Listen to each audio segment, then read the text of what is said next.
మిత్రుడు నిన్న ఒక కోరిక కోరారు. ఏమయ్యా కోటేశ్వరరావు, పద్మావతీదేవి ఆయన భార్య అంటారు, బానే ఉంది. బీబీ నాంచారి శ్రీ వెంకటేశ్వరుడి భార్య అని చెప్తుంటారు. మహమ్మదీయ కుటుంబంలో పుట్టినటువంటి వనిత వెంకటేశ్వర స్వామి వారికి భార్య ఎలా అయింది? ఎక్కడుంది? ఏ ప్రమాణాన్ని ఆధారం చేసుకుని బీబీ నాంచారి ఆయన భార్య అని చెప్తున్నారు? 4 మాటలు నీకేమైనా తెలిస్తే చెప్తావా అన్నారు. నేను ఒక విషయాన్ని అందుకని ప్రస్తావన చేయవలసి వచ్చింది. తిరునారాయణపురం అని కింద నారాయణపురంలో వెంకటేశ్వర స్వామి వారికి పెద్ద దేవాలయం ఉండేది. అందులో ఆ తిరునారాయణపురంలో ఉండేటటువంటి వెంకటేశ్వర స్వామి వారి ఉత్సవ విగ్రహానికి సంపత్ కుమారుడు అని పేరైంది. ఢిల్లీ సుల్తాన్ గారు తిరుమల క్షేత్రానికి దండయాత్రకు వచ్చారు. ఓరుగల్లు దాటిపోయి ఇటువైపుగా దండయాత్రకు వచ్చినప్పుడు ఆయనకి ఎందుకు ముచ్చట కలిగిందో, స్వామి ప్రేరణ ఏం కలిగిందో, దేవాలయంలో ఉన్నటువంటి స్వామివారి ఉత్సవ విగ్రహాన్ని ఢిల్లీ పట్టుకెళ్ళిపోతే అది అంతఃపురానికి వెళ్ళిపోయి అంతఃపురంలో పెట్టారు. ఢిల్లీ సుల్తాన్ గారి కూతురు ఆ విగ్రహాన్ని చూసి ఆ తల్లికి ఏం కనపడిందో అందులో,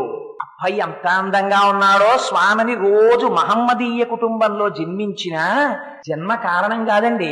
ఏమో ఒక్కొక్కసారి ఉంటారు, ఎవరిని పడితే వారిని కేవలం జన్మ చేత మతం చేత మనం నిర్ణయించలేము. అదిగో ఆనాడు ఆ ఢిల్లీ సుల్తాన్ గారి కుమార్తె అయినటువంటి బీబీ, ఆవిడ మోహించింది స్వామిని చూసి. ఆయనని తన భర్తగా భావించి సేవలు చేసింది. భగవద్ రామానుజులకి తెలిసింది తిరునారాయణపురంలో ఉండవలసినటువంటి ఉత్సవమూర్తి ఢిల్లీ సుల్తాన్ దగ్గర ఉండిపోయారు. ఢిల్లీ వెళ్లి ఆయన సుల్తాన్ గారిని మెప్పించి ఆ ఉత్సవమూర్తిని తీసుకొచ్చేశారు. ఆ స్వామిని విడిచిపెట్టి ఉండలేకపోయింది ఆయన కుమార్తె. ఆవిడ కూడా వచ్చేసిన తర్వాత ఆలయంలో స్వామికి ప్రతిష్ఠ అయిపోతే స్వామి ఇంకా బయటికి రాలేదు. స్వామికి ప్రతిష్ఠ అయితే ఆవిడ ఏడిచింది. నేను మహమ్మదీయ కుటుంబంలో పుట్టిన స్వామి పట్ల అపారమైన వ్యామోహం పెంచుకున్నాను, ఆయన్ని చూడకుండా ఉండలేను అని అడిగింది. రామానుజుల హృదయం కరిగిపోయి అమ్మ నీకే నిబంధన అడ్డురాదు, భక్తి ప్రధానం, వెళ్లి దర్శనం చేయమన్నారు. ఎవ్వరికీ దక్కని అదృష్టం ఆ రోజున ఏమైందో తెలుసా అండి?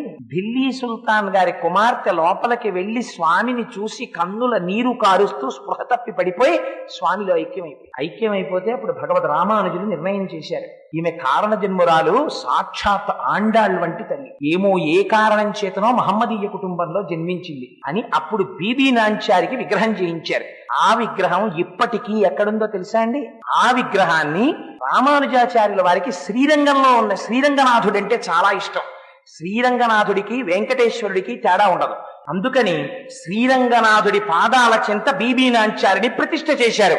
ఇది ఇప్పటికీ శ్రీరంగం పెడితే బీబీ నాంచారి విగ్రహం ఏదంటే చూపిస్తారు, పాదాల దగ్గర ఉంటుంది. అందుకని ఒక మహమ్మదీయ కుటుంబంలో జన్మించి వెంకటేశ్వరుడి యొక్క పత్నీత్వాన్ని పొందినటువంటి మహాదృష్టాన్ని పొందినటువంటి తల్లి బీబీ నాంచారి.